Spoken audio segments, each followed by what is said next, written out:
For more videos like this for Discrete 1, you can take a look at Sarai's studies. Link is in the description box below. We're told to show or prove that the product of two odd numbers is odd. So the first thing you want to try to do is see if you can write whatever they want you to prove using an if-then statement. So we're trying to say, show that if something, then something else. So how can we say this? Well, in order to have a product, I have to multiply. Multiply what? Two odd numbers. So this here can be if I multiply two odd numbers, then what happens? Well, what I'm trying to prove is that the product is odd. So this here could be my P, this here could be my Q, which is perfect because now I'm trying to prove an implication, which is amazing because we know that the easiest way to prove an implication, if we can, is by trying a direct proof, because a direct proof allows you to assume that P is true and try to get your way to Q. So we're going to try a direct proof, and as always, no matter the proof, we have to specify our domain. So when you're dealing with numbers that are odd or even, you have to know that that's only a property of integers, so only integers can be odd or even. So therefore, your domain is going to be the set of all integers. Now, if we're trying to prove that if I multiply two odd numbers and the product is odd, then we have to define what odd means. So my definition is going to be an integer, because we are in the domain of all integers. S, you can call it R, you can call it L, whatever you want. I'm going to choose S, is odd if and only if, so that's what this double implication sign means, there exists a K that is an integer. So this could be any variable. I just chose it to be K. It has to be an element of the set of all integers, such that if you take that K, multiply it by 2, and add a 1 to it, it's going to give you that integer that is supposedly odd. In other words, if you have an integer that's odd, there is some other integer that if you multiply by 2, add a 1 to it, it's going to give you that integer. So now we have everything we need to start a proof. So a direct proof, you start by assuming that P is true. What is P? This. Remember, this is P implies Q. So if we are assuming that this is true, that means that I am indeed multiplying two odd numbers, specifically integers, because that's the world that we're living in. How do I write that mathematically? Well, how do I denote two odd numbers? Well, the definition says that an odd number can be denoted as a variable, let's say S. So I can say that this implies that I'm multiplying one odd number, I can call it S1, and another odd number, I can call it S2. Why don't I just say S and S? Because that's what my definition says. Because this would be assuming that they're the same numbers. And I'm not trying to prove that the product of the same two odd numbers is odd. I'm trying to prove the product of any two odd numbers is odd. Now, where do I go from here? Well, you have to realize your goal with a direct proof is to always go from P, which is this, all the way to Q. So you're trying to show that Q is true, meaning you're trying to say something about the product. What are you trying to say? That the product is odd. You have to realize that this is your product. So your goal is to show that this is odd. So you would be like, okay, well, how do I do that? Well, go back to your definition. What does it mean for something to be odd? Well, an integer is odd if and only if there exists some other integer where if you multiply that integer by 2 and add a 1, it's going to give you that odd integer. In other words, anytime we have odd integers, there will always be another integer. If you multiply by 2, add a 1, it's going to give you that odd integer. So this implies, by the definition of an odd integer, that S1, this odd integer, right over here, has some integer K where if you multiply by 2 and add a 1, it's going to give you S1. So S1 at the end of the day is equal to some integer K. You multiply by 2.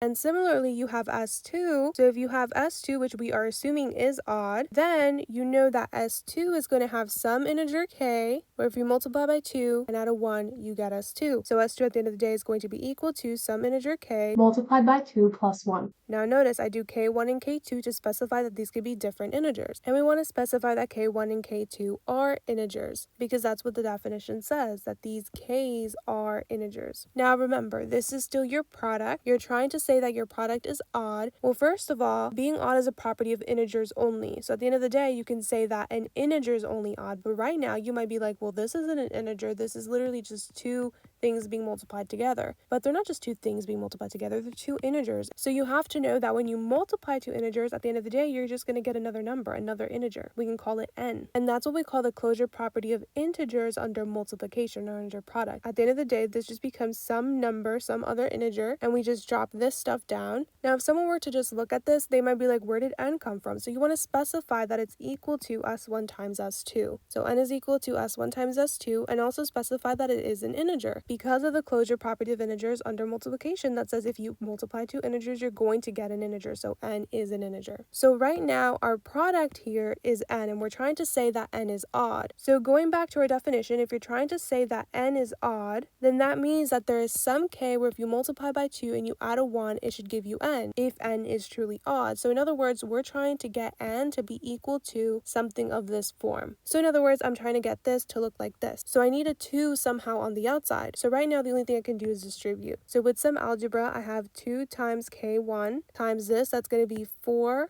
times k1 times k2. Then I have the same thing times 1, so that's just going to be plus 2k1. Then I have 1 times 2k2, so that's going to be 2k2. And then 1 times 1, that's just going to be plus 1. Now remember, I'm trying to get n, our product, to be odd. So I need n to be of this form, and this form requires a 2 to be outside. So in other words, I need this to somehow have a 2 outside, which is perfect because I can factor out a 2 from all of this. So with some algebra, I could say that n is equal to, and factor out a 2. Here I'm just going to be left with a 2. k1 times k2. Here I'm going to be left with just 1k1, and here I'm going to be left with k2, and then the 1 can be brought down. So now we have 2 times something plus 1, which is really close to our definition, 2 times something plus 1. But that something is an integer, so the question is this an integer? Well, it is going to be an integer at the end of the day, and that's due to the closure properties of integers under multiplication and addition. That says, hey, if you multiply two integers, you're going to get an integer, and if you add integers, you're going to get integers. And how do we know that these are integers? Because we specified it right here. These are integers. So because of the closure properties, this implies that this whole thing at the end of the day is just going to be an integer, and we can call it r, and then we can drop down everything else, so 2 times r plus 1. Now, if someone just looked at this, they may be like, where did you pull r from? You have to define what r is. So we're going to say r is equal to all of this stuff at the end of the day, and it is an integer because of the closure properties of integers under multiplication and addition. That says, hey, if you multiply integers, you get some integer, let's call it L, and this is an integer, this is an integer, so when you add all of these three integers, you're going to get some other integer r, so r is supposed to be an integer. So now we have that n, which is our product, is equal to 2 times something plus 1, which is really close to the definition of an odd integer. So an integer that is odd is equal to 2 times something plus 1, and that something is an integer. Is this something an integer? Yes, it is. So therefore, by the definition of an odd integer, this implies that n is odd. So we managed to go from assuming that p is true to showing that q is true. We managed to go from p all the way to q because we managed to say that our product, which is n, is odd. And so we say therefore, and we copy and paste what we wanted to prove in the beginning, and we are done with our proof. So we do a little box. That's it for this video. I'll see you in the next.